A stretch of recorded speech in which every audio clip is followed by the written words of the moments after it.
Last time on the best Dishonored playthrough of all time, we interrogated Sokolov to reveal that a woman named Boyle was in some way connected to the Lord Regent, which means we have to kill her. Fortunately, she and her sisters were throwing a masquerade ball that night, which gives us the perfect opportunity. So, Lemon Punch snuck in, hoping to make this an in-and-out job while I ran moral support. Despite going in as confident as could be, Lemon Punch quickly realized he didn't remember the route as well as he thought he did, causing quite the wild goose chase. Now, after killing Lord Shaw for Trevor, we go back into the house to continue the investigation. How's it hanging, YouTube? Here, and I'm fucking tired. YouTubing ain't easy, I tell you what. That aside, there's something I wanted to address this intro. You might have noticed a few changes every so often aside from the odd new pose. Well, I'm experimenting, trying to find my vibe if you will, so be not alarmed if I ever suddenly look different or something. It's all part of the process. Also, thanks again to all my regulars and to anyone just now stopping by. Another thing they don't tell you about YouTubing is the roller coaster of emotions that comes with just starting out, but I'm happy to take what I can get, and I hope you're all happy with me too. But that's enough sap, let's get on with the show. Soon after re-entering the party, Lemon Punch notices that there are music box guards present before following Toilet Face into a room hoping for some special dialogue, but she wasn't having it. Do you know? I think you might be lonely.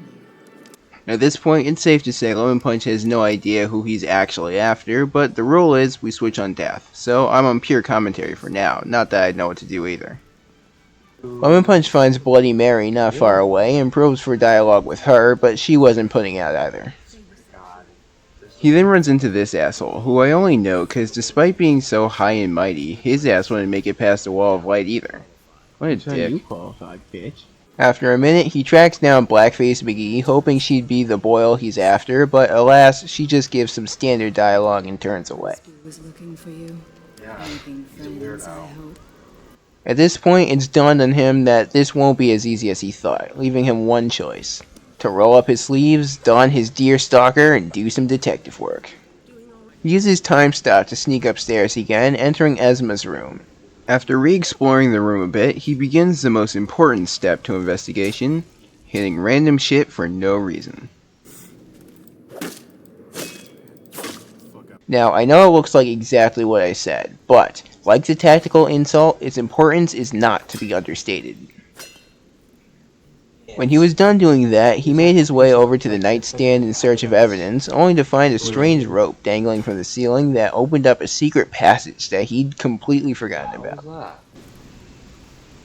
Oh. Within, he finds a little hallway that appears to be mostly used for storage. Secrets abound in a deep mystery. Lemon Punch notes how he'd apparently like to live up here, which is certainly a take, before going across into the connecting room, which has a much less regal feel than Esma's. Yeah. He quickly snatches a painting off the wall before heading down to look around.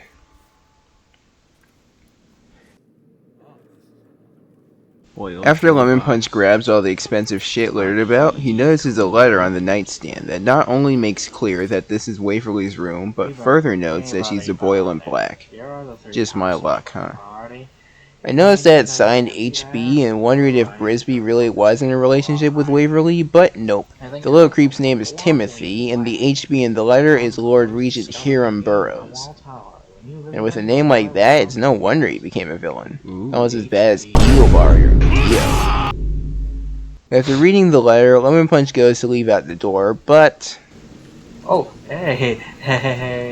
So it's back up to the attic we go. This time he takes to rummaging around and is handsomely rewarded. Yo, go Mars. Damn. Lemon Punch then goes on about how nice the space is for living again, this time centered around its potential as a zombie apocalypse bunker, but we don't have time for that rant. He goes back through Esma's room, making a couple last minute checks before going back downstairs with his evidence. He pops time stop and makes it flawlessly past the guard, putting his knife away so he can blend into the crowd again and finally get after the tart. What? What? Well, that wasn't supposed to happen. Leave me alone. Lemon Punch sprints through the halls in search of Waverly, but finds Candle Wax instead, taking her out in one of the most extra execution animations yet. We had to pull her in close like that, okay. Unfortunately, he couldn't make it much further as the guards caught up to him while Corvo was being saucy and put him down with the quickness. Now for the moment you've all been waiting for. It's my turn. Lemon Punch already laid all the groundwork, so all I need is to follow the route. I considered going out the door to the garden-infested hallway to search for secrets, but decided against it for fear of fucking up. You know, maybe we don't do that, huh? Instead, it's back to the attic where I pick up our gold bars before heading out the way Lemon Punch came in.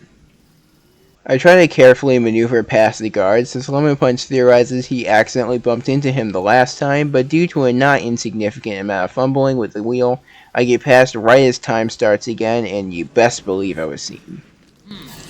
Oh fuck, shit. So I had to run, but there's only one problem. I have no idea where I'm going and hit a dead end. Damn! I end up successfully killing the guard who came down after me, but I was still under the effects of the music, so my options going forward were limited. Gloria Estefan was right. Eventually the rhythm is going to get you. Unsure what to do, I pick up some stuff and head down a hallway in hopes of finding an exit. I find a door operated by a switch and head through to find a wine cellar complete with rats. It's just the wine cellar. Further in, I find nobody's pal Brisby just kinda hanging out. Oh. Hey, weirdo. In hindsight, it would have been chill to kill him, but instead I laughed, hoping to blend back in if I put the knife away. But first, we feast. I grabbed everything I could down there, killed a witness like a real assassin, and headed back up to face the music. Not long after I reach the landing, a music box guard comes by, notices me, and starts his terrible symphony. Ow, why I the thought hell since he do was I, blocking the door, get... if I dealt with him, I might be able to sneak past before anyone else shows up. Unfortunately, I didn't know 3 important details regarding the music box.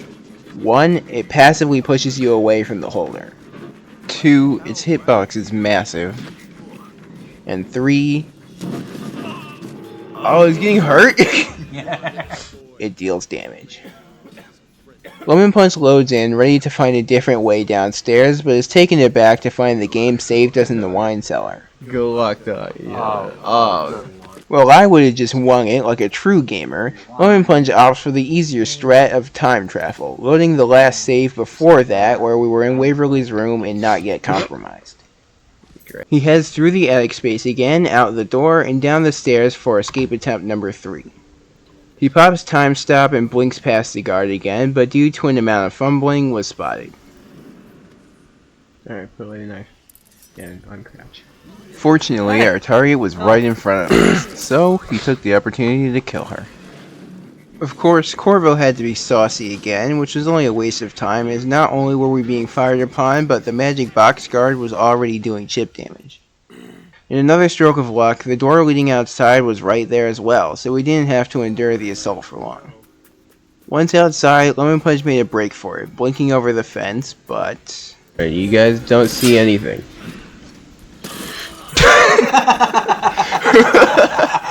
This is why they say to look before you leave. I respawn outside the door, take a minute to get my bearings, and take off in, say it with me, a direction.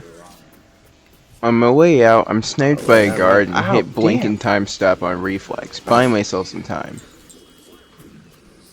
Lemon Punch then directs me towards the exit behind me, and I rush towards the door, fully thinking I'm home free. How mistaken I was. Did you? Shit, fuck! I tell ya, panic really does something to an otherwise rational mind. So, Lemon Punch runs the same course, but significantly more efficiently this time, pulling time stop earlier and going the right direction immediately, saving several precious seconds. Of course, he makes it past the front gate and out into hostile territory once again, though I suppose the party is equally as hostile at this point. He tries to do something.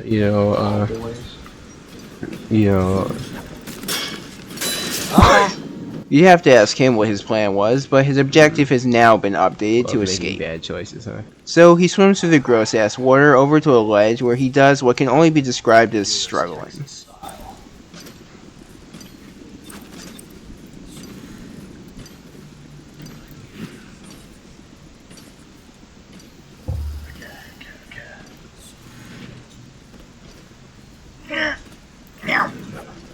Not only did that not pan out, but he got spotted by another tall boy, so he dove back into the water for cover. At this point, he's in deep trouble. If he doesn't think fast, he's not going to make it.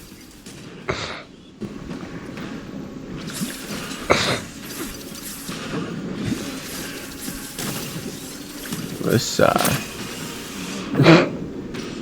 Yeah, he didn't think fast enough. So it's my turn again, and as I always say, fourth time is the charm. You know, at least half the time. This time I follow the steps Lemon Punch left, through the courtyard, out the gate, and into the street without issues. I head across a bridge, trying my best to avoid the tall boy, but alas, his perception was too high.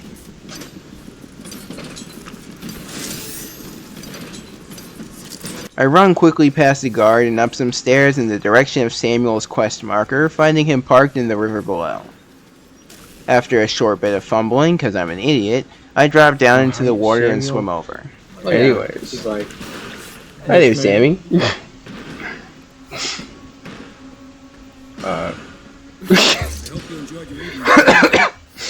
I didn't.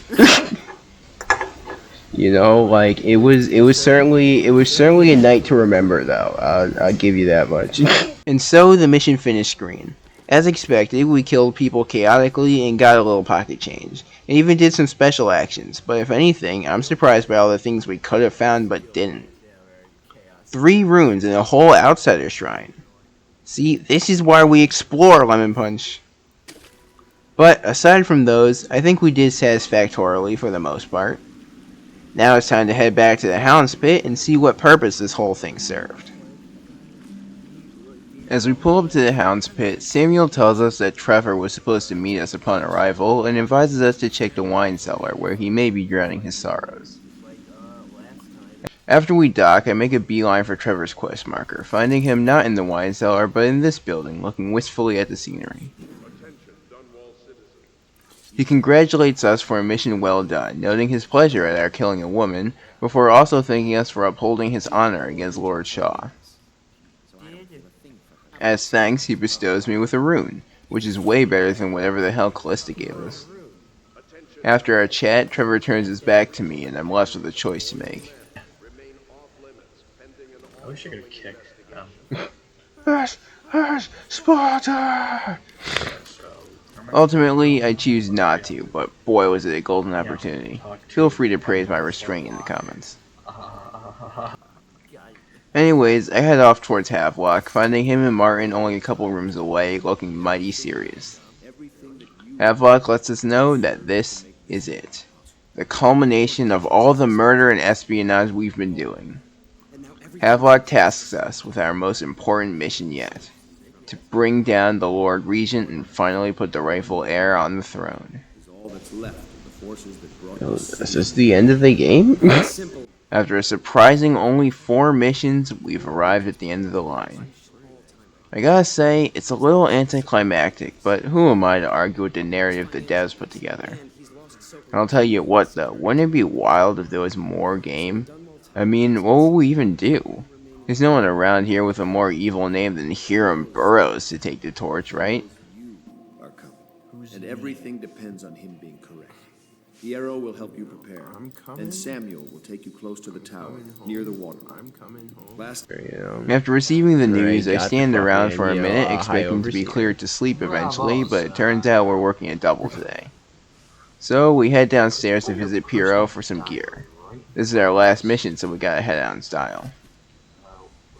We purchased some new Skechers sneakies and other assorted goods before heading out to Samuel for our final ride together. Sup, the slice. Ready to face the Lord Regent? About time we took care of my say. Long past time. You know, I Alright, would squad, say it is let's finish indeed this. that long past. Donning our mask for the final time, Lemon Punch and I set out to put an end to the Lord Regent once and for all. What kind of place is Dunwall Tower? What perils await us there, and what sort of awesome reward will we get for putting Envelope on the throne where she belongs? You'll have to find out next time on the best Dishonored playthrough of all time.